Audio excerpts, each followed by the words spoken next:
Hello, good evening to all. रात के 10 बज रहे हैं। आज हम लोग देखते हैं कॉल बाय वैल्यू। ठीक है, हम लोग आज की वीडियो में देखते हैं call by value and call by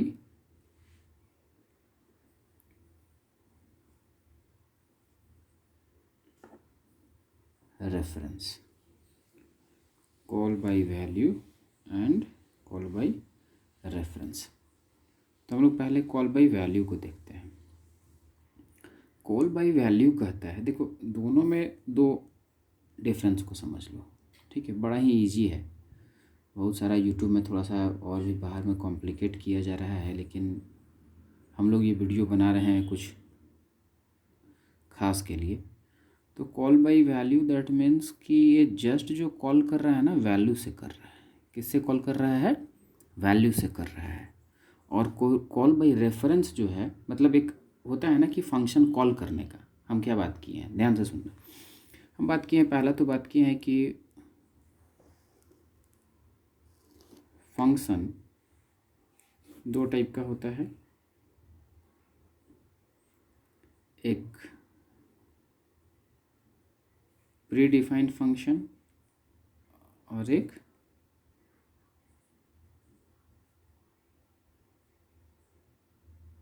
user defined function, right.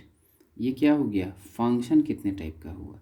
अब हुआ कि फंक्शन को कॉल कितने टाइप से कर सकते हैं। तो फंक्शन को हम कॉल दो टाइप से कर सकते हैं।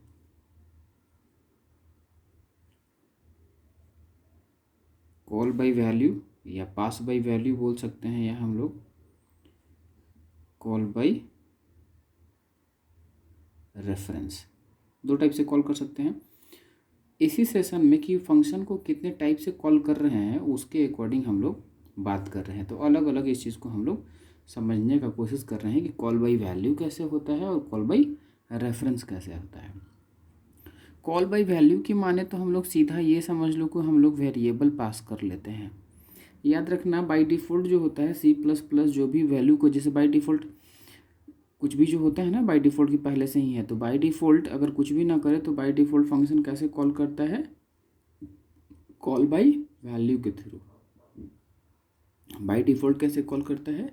Call by value. Objective question में आ जाएगा कि फंक्शन कॉल बाय डिफ़ॉल्ट कैसे करता है? कॉल बाय वैल्यू में। ठीक है, यहाँ क्या करते हैं हम लोग कि कॉल बाय वैल्यू जो है हम लोग वेरिएबल के थ्रू काम करते हैं। किसके थ्रू काम करते हैं? वेरिएबल में जो है वैल्यू को हम लोग कॉल कर लेते हैं।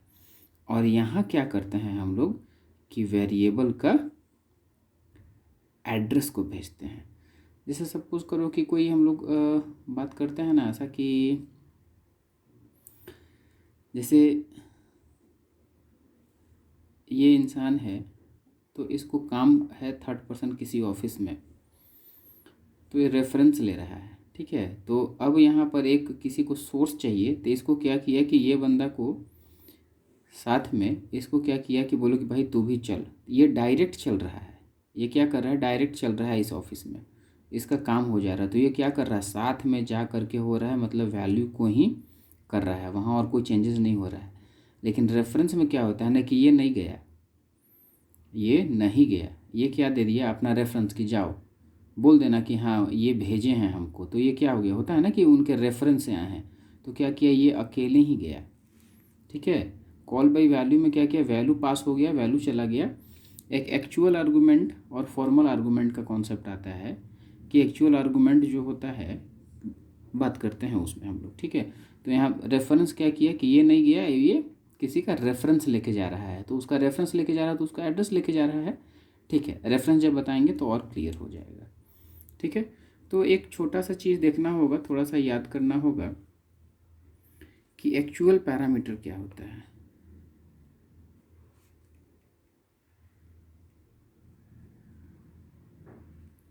एक्चुअल पैरामीटर क्या होता है? ठीक है, वीडियो थोड़ा सा लंबा जाएगा तो टेंशन नहीं लेना। एक्चुअल पैरामीटर क्या करता है, समझ में आ रहा है तो लाइक कर दिया करो ताकि पता चले कि वीडियो ठीक बन रहा है। The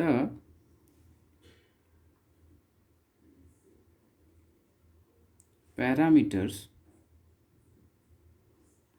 passed to a function. Function में क्या कर रहा है, पैरामीटर जो हो रहा है ना पास किया जा रहा है। क्या किया जा रहा है, फंक्शन में पैरामीटर को पास किया जा रहा है। तो यहाँ एक्चुअली में पास हो रहा है तो क्या हो गया, इसको बोलते हैं हम लोग एक्चुअल पैरामीटर। याद हो गया, एक्चुअल पैरामीटर का मतलब क्या होगा कि पैरामीटर जो हो रहा है ना पास हो रहा है। ठीक है, और फॉर्मल पैरामीटर क्या होता है, फॉर्मल मीटर क्या होता है कि द पैरामीटर received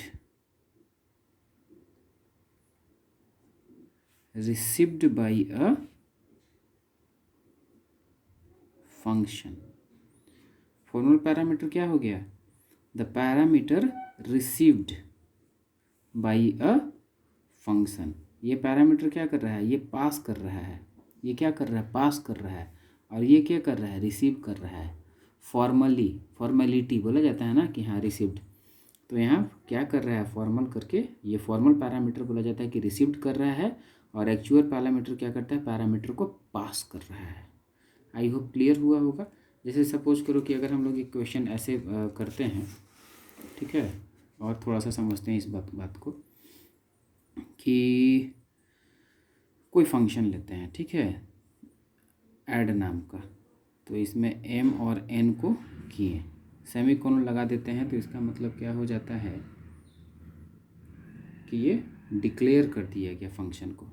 क्या किया, कर दिया गया, डिक्लेयर कर दिया गया। ठीक है, अब यहाँ पर क्या हो जा रहा है, तो ये वाला क्या कर रहा है, ये इस केस में एक्चुअल पैरामीटर है।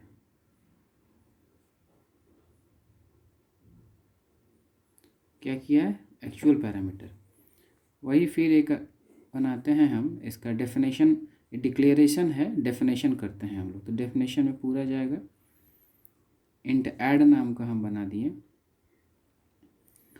इंट ए डाल दिए, इंटीजर टाइप का दो वैल्यू ले लिए, इंट ए और इंट बी, और यहाँ पे क्या कर दिए हम लोग, रिटर्न ए प्लस बी। तो यहाँ पर क्या करेगा कि ये जो m है, m का वैल्यू कहाँ जाएगा, a में जाएगा, और n का वैल्यू कहाँ जाएगा, b में जाएगा, यही वाला वैल्यू। ठीक है, m और n जो है ऑटोमेटिकली m वाला वैल्यू किस में, इंट a में वैल्यू चला जाएगा, और n वाला वैल्यू इंट b में चला जाएगा। तो ये हो गया एक्चुअल पैरामीटर। यही वाला वैल्यू जो हो रहा है यहाँ जा रहा है, तो इसका वैल्यू क्या कर रहा है, इसका वैल्यू को ये रिसीव कर रहा है। तो हम क्या बोले थे कि जो पास कर रहा है, पास कौन कर रहा है, ये वाला पास कर रहा है, पास कर रहा है, तो ये क्या हो गया, एक्चुअल पैरामीटर, और ये जो है क्या कर रहा है, ये रिसीव कर रहा है। क्या कर रहा है, रिसीव कर रहा है। यहीं पर m का वैल्यू रिसीव कर रहा है और यहाँ n का वैल्यू रिसीव कर रहा है। तो ये कैसा पैरामीटर हो जाएगा, बताओ, खुद से बताओ।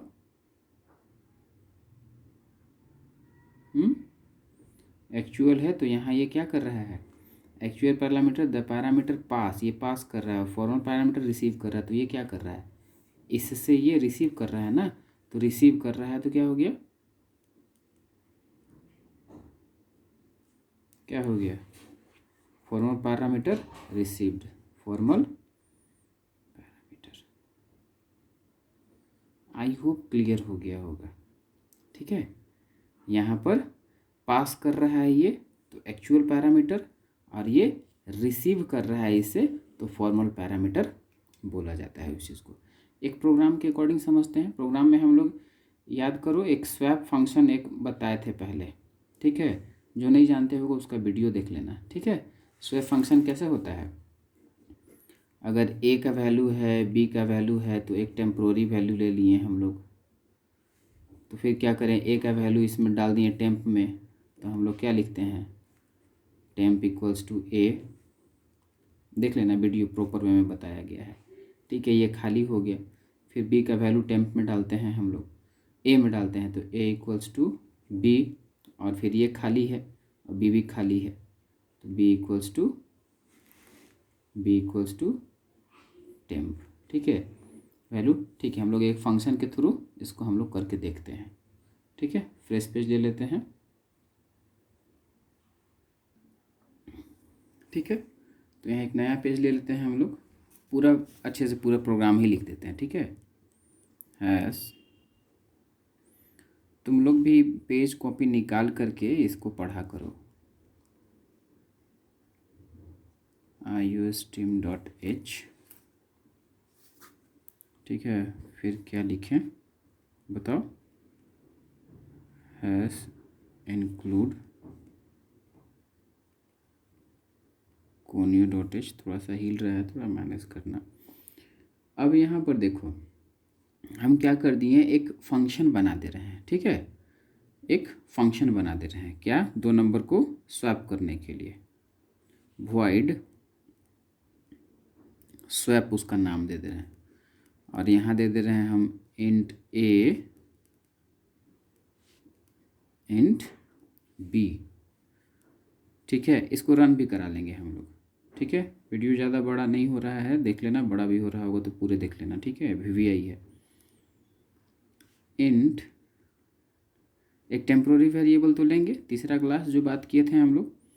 तो चलो, स्वैप करने का फंक्शन देख लेना, बड़ा ही इजी है। स्वैप करने का फंक्शन क्या था, अगर स्वैप करना है 2 क्लास को, तो वीडियो बना हुआ है, वीडियो देख लेना। ठीक है, अब यहाँ बार बार वीडियो को लंबा नहीं करते हैं। इंट टेम्प इक्वल्स टू ए, देख लेना, पीछे वाला वीडियो बहुत अच्छे से समझाया गया है। ए इक्वल्स टू बी और बी इक्वल्स टू टेम्प। क्या हो गया, ये वैल्यू स्वैप कर जा रहा है। अभी तक देखो मेन का फंक्शन नहीं लिखे हैं, देख लेते हैं हम लोग, सी आउट कर देते हैं, यहीं पे समझ में आ जाएगा। वैल्यू ऑफ ए इज, ए का वैल्यू देख लेते हैं कि स्वैप किया कि नहीं। And L C out value of B is B का, एंड एल बंद कर देते हैं। ठीक है, ठीक है, उसके बाद अब क्या करेंगे, ऑफ कोर्स कोई भी C++ का प्रोग्राम बिना मेन का तो रन करता नहीं है। मेन लिख दीजिए, CLRSCR लिख दीजिए, वो तो सबको आता है। ठीक है, अब यहाँ देखो 2 तो वैल्यू ले लेते हैं हम। ठीक है, 2 वैल्यू ले लेते हैं यहीं पर, ताकि वैल्यू को जो है पास करेंगे। इंट ए इक्वल्स टू हम ले लेते हैं 10 और बी इक्वल्स टू ले लेते हैं 20, और ऊपर जो फंक्शन स्वैप बनाए थे, ये वाला जो स्वैप फंक्शन बनाए थे, यहाँ कॉल कर देते हैं। स्वैप ए कॉमा बी, यहाँ 2 वेरिएबल था ना, ए और बी, यहाँ एक्स वाई भी लिख सकते हैं, कोई बड़ी बात नहीं है। ए और बी को कॉल कर देगा, ए और बी को कॉल कर दिया, और यहाँ तुम चाहोगे तो गेट ch लगा दो, प्रोग्राम ख़त्म। अब यहाँ क्या करेगा, प्रोग्राम को समझो। यहाँ पर हम लोग क्या कर दे रहे हैं कि यही वाला ए का वैल्यू जो है ना, इसमें पास हो रहा है। ए और बी क्या हो रहा है, अगर हम लोग कमेंट लाइन लगा के अगर ऐसे करें कि पासिंग वैल्यू टू फंक्शन, तो यहाँ ए और बी में यहाँ नहीं हो रहा है। ये वाला चीज जो है 10 और 20 को क्या कर रहा है, ये क्या हो गया यहाँ वैल्यू। अब ये वाला वैल्यू जो है यहाँ पर ध्यान से देखना,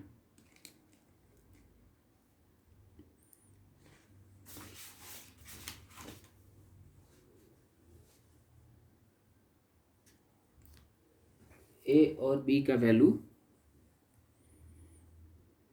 ये 10 का वैल्यू कहाँ चला गया,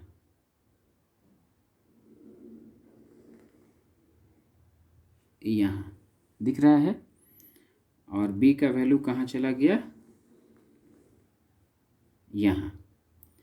अब ये दोनों 10 20 जो है पलट करके यहाँ ए का वैल्यू जो 10 है यहाँ बी है, तो यहाँ पर ए का वैल्यू कितना चला जाएगा, ए का वैल्यू में स्वैप करेगा, स्वैप का फंक्शन काम करके ए का वैल्यू क्या कर देगा यहाँ 20 और बी का वैल्यू क्या कर देगा 10। क्लियर है। तो यहाँ वाला वैल्यू पास कर रहे हैं, लेकिन ये वैल्यू कहाँ कॉपी हो गया, डायरेक्ट वैल्यू यहाँ कॉपी हो जा रहा है। ठीक है, तो इसको हम लोग बोलते हैं कॉल बाई वैल्यू। तो ये वाला वैल्यू जो है वैल्यू को यहाँ दे करके यहाँ से कॉल कर दिए, कॉल बाई वैल्यू यहाँ पर पास कर दिए, तो यहीं पर वैल्यू किए हैं। आई होप क्लियर हो गया होगा। तो यहाँ पर क्या होगा ना, कोई चेंजेस नहीं होगा। अगर वो देखना है चेंजेस तो तुम यहाँ पर ये देखना है कि 10 और 20 आया, तो यहाँ देख लो, यहाँ अगर ए यहाँ लिख दोगे वैल्यू ऑफ ए इज, ए कर दो वैल्यू ऑफ बी, बी कर दो, तो यहाँ चेंजेस नहीं हुआ। यहाँ ए का वैल्यू 10 दे देगा और बी का वैल्यू 20 दे देगा। चेंजेस यहाँ नहीं होगा, इसमें चेंजेस नहीं होगा। चेंजेस कहाँ होगा, यहाँ हो जाएगा। क्लियर है। चलो, तो ऐसी पास वैल्यू का कॉन्सेप्ट होता है। एक प्रोग्राम इसको बना के हम दिखला देते हैं तुम लोगों को। चलो देखो, ये प्रोग्राम को हम लिख दिए हैं, ठीक है, ताकि लेट ना हो। क्या लिख दिए हैं हम लोग, include IOStream dot H conio dot H, यहाँ पर void swap बना दिए हम लोग, ठीक है, स्वैप का फंक्शन बना दिए, int temp a equals to b, b equals to temp, यहाँ वैल्यू दे रहे हैं हम लोग, ठीक है, ए और बी को वैल्यू प्रिंट करा दिए। ये एक फंक्शन बना दिए हम लोग, ठीक है। फिर यहाँ पर void मेन में क्या कर दिए हम लोग, 10 और 20 को कॉल कर रहे हैं, ठीक है। तो यहाँ पर ये हो गया void मेन में क्लियर स्क्रीन। ए का वैल्यू यहाँ हम लोग 10 दे दिए और बी का वैल्यू 20 दे दिए हम लोग। स्वैप कर दिए, स्वैप फंक्शन लगा दिए A B gate ch।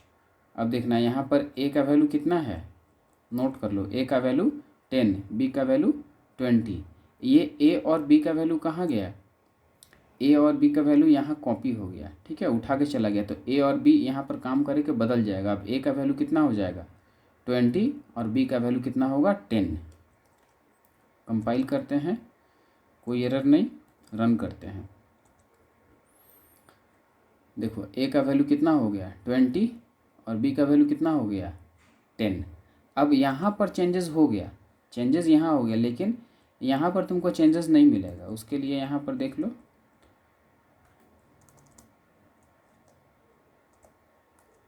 Comment line हटा देते हैं।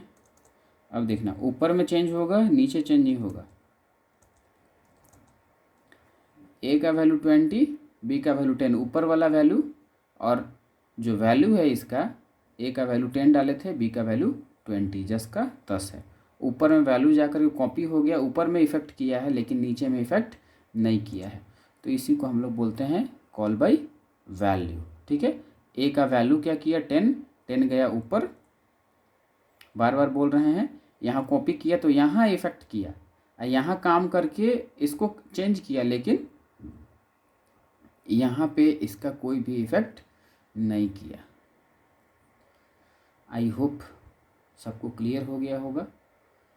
तो चलो, नेक्स्ट क्लास में हम लोग फिर देखेंगे कॉल बाई रेफरेंस को। समझ में आया, अच्छा अगर आया तो लाइक कर दो और दोस्तों को सब कोई भेज दो, सब कोई सब्सक्राइब कर लेगा, ठीक है। चलो, थैंक यू, गुड नाइट।